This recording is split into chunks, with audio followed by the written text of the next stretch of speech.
आई हमार मम्मी है। आप नाराज मत होई, जमाना बा अब उ गई जमाना की जब बाप खड़ा रहे तो बेटा छु छु छु छु छु छु छु छु छु। अभी जमाना बा ए पापा कि शांति ना रह बना तो तेल लगा के मारल बेटन के राज बाबा कलयुग ना सतयुग चल गई बाबू।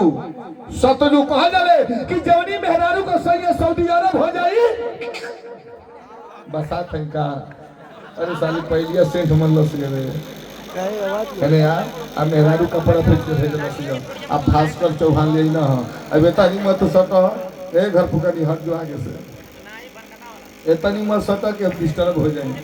कहल जाले भैया कि जवनी मेहरारू को सैया सऊदी अरब हो जाई लोभ के पेट में गरब हो जाई और जवनी मेहरारू का भाताल प्रदेश कमाए चल जाई ओकरी घर में ससुरा पतोहिया का मरद हो जाई। हम ये कहता नहीं कि अब हमनी के प्रदेश ना जली भले कहीं भी बा तोहरे कहीं मंडा बा गोभी टमाटर गाजर भांटा बोल जाई बाकी पापा तो के छोड़ के ना जाई।